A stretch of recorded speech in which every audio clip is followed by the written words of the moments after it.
it is. You've been looking forward to buying your favorite car. You've read all the reviews. You've got your finance sorted. And then your neighbor goes along, that bastard, and buys the exact same model. What do? Well, if that model is the Volkswagen Golf GTI, here is an alternative for you. It's called the Cupra Leon VZ. And it is essentially, and I mean exactly, a Volkswagen Golf GTI underneath, just dressed up in a different body and personality. I think it looks really cool. I think it looks very distinctive. It looks edgy. It looks very sporty and aggressive.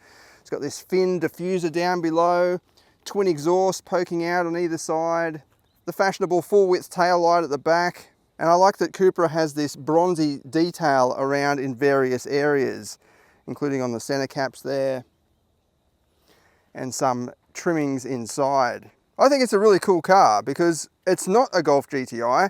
Not that the Golf GTI is bad, but you know, when something becomes really popular, sometimes you just want to stand out with something a little bit different, but you still want the same fundamentals underneath. And that's what this is. It's basically a Golf GTI, so it's a very good driver's car, practical, goes really good, it sounds good, lots of different drive modes and things inside, good technology, but it's just a bit different. It's just got this different personality to it. I like the stance of this thing too. It looks really low. I'm not sure if you can sort of see it on camera. I'll try the other side, might be better lighting, but it just sits really low and really nice. I think if you put some aftermarket suspension on there to lower it down even an inch further, I reckon it would look absolutely awesome.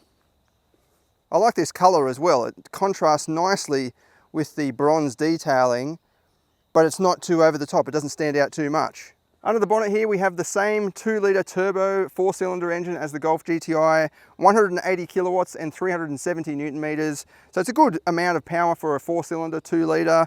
And it's connected up to the same 7-speed dual clutch DSG gearbox with front wheel drive. The only sort of spec changes I can see is the GTI is about 15 or 20 kilograms lighter in weight. And this has wider and bigger tires. So this is mounted, these are 235/35s mounted on a 19-inch wheel, whereas the Golf GTI's got 225s mounted on an 18-inch wheel. For some reason, the 0 to 100 claim for the Golf GTI is 6.3 seconds, and this is 6.4. I'm not sure why there's a difference, because the weight difference isn't substantial enough to, you know, warrant a different time for 0 to 100, but we'll see what it goes like with some performance testing later on. And then inside, it's pretty similar to a Golf GTI in terms of space. It's just definitely got a bit more character in here, I think. I mean, the Golf GTI is always known to be very practical and sensible and just neat and tidy, which is, it can be good as well if you're into that sort of thing. Whereas this is just a bit more personality in here. It's got the bronze stitching across the dash, this sort of wood grain style metallic trim across the dash there as well. But down here this is all pretty much the same as a Golf GTI. The steering wheel's a little bit different. It's got this different center cap there with the bronze badge, and then yet more bronze detailing, including for the vents there. Even the door trims look a bit more interesting, I guess, than the Golf GTI. Not saying that this is better than the Golf GTI, I'm just saying that there's a difference. This is a bit more personality, a bit more pizzazz. But overall, comfort and space is exactly the same. So this is a very spacious little hatchback. I feel like I've got plenty of room. I don't feel claustrophobic or anything like that. These seats are awesome as well. They've got nice big side bolsters there to hold you in. I'm glad the Cupra doesn't have the annoying touch pads here. It's got actual buttons. A lot of the Volkswagen models and even Cupra models as well have this weird haptic touch where you just sort of press up against it lightly and it sort of springs back at you. It's just very weird, a little bit off-putting, and it's not intuitive. Like, you bump it sometimes and it clicks a function that you didn't want to, or you want to turn the volume up and you've got to like push it or swipe it a little bit. It's just a bit weird. Anyway, this has just got the standard buttons, which is great to see. You've got a few different display modes for the instrument cluster, including on the sides. You can rotate these up and down and change the information in the middle there. You can even put the maps. And then the touch screen, I don't know, I reckon it's pretty good. It's got your car settings just straight away there, and then all of your main apps down below, and that's your sort of home button. You've also got a little swipe down section, climate up the top there, and you can easily adjust the climate as well while you're on the go, including the air recirculation. And then in the back, we've got a decent amount of room here. We've also got a flip down armrest. Sorry. with cup holders, and this has even got climate control or semi-climate control, temperature control with a couple of USB-C ports. Passenger space is pretty good in here as well. I've got plenty of room. I'm only 170 centimeters, but even if I was taller, you still have a fair bit more room there. And my head's nowhere near the ceiling either.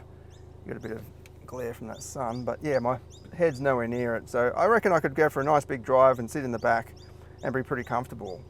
I like the way this seat is a little bit reclined as well. It's not completely upright, it's actually nice and laid back.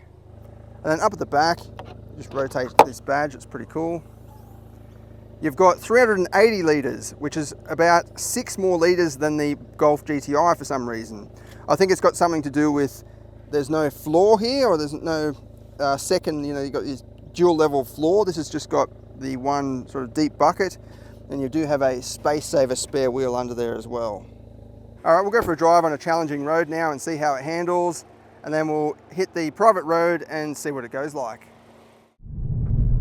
I've got it in Cupra mode, and at the moment I'm just in D. So you can have the transmission just in D, even though you're in the sportiest driving mode.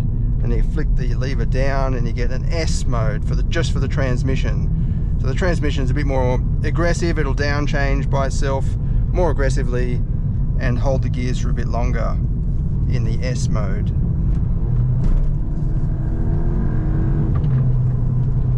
Yeah, I think the ride quality isn't quite as comfortable as the GTI, probably because this has the bigger wheels and the lower profile tyres, but it does feel a bit sportier, which is what you'd expect, I suppose.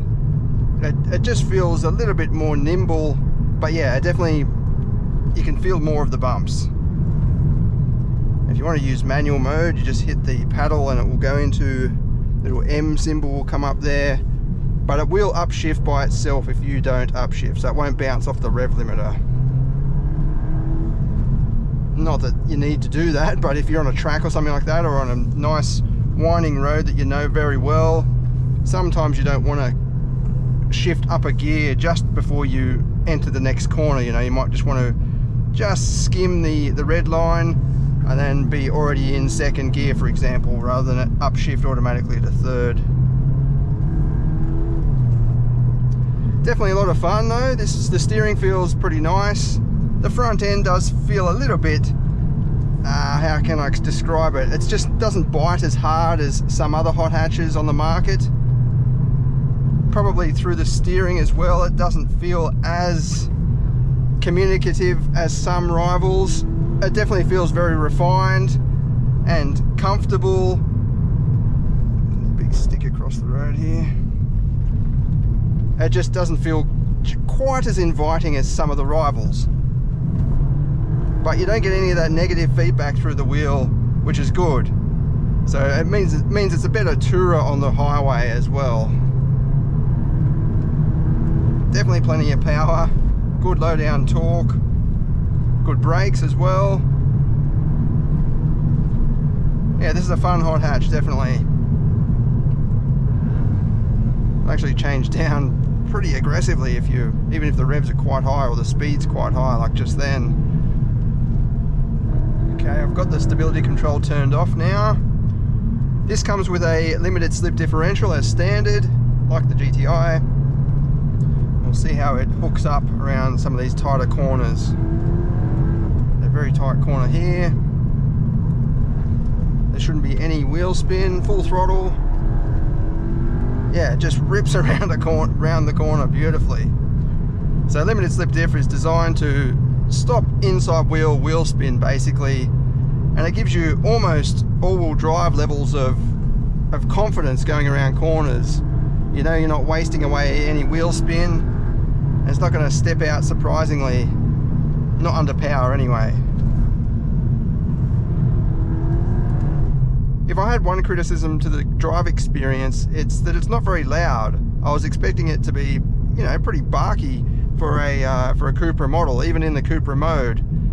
I know that Golf GTI has always been a kind of refined, focused hot hatch, whereas this, I don't know, I thought maybe it will come with an Akrapovic exhaust system or something like that, bimodal, so it's still quiet in the normal comfort mode, but then it sort of becomes a bit louder in the sportier modes.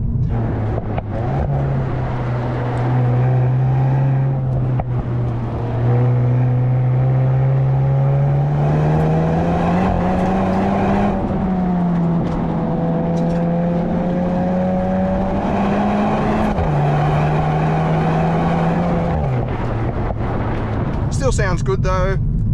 You can hear the turbo whistling and sneezing in the background.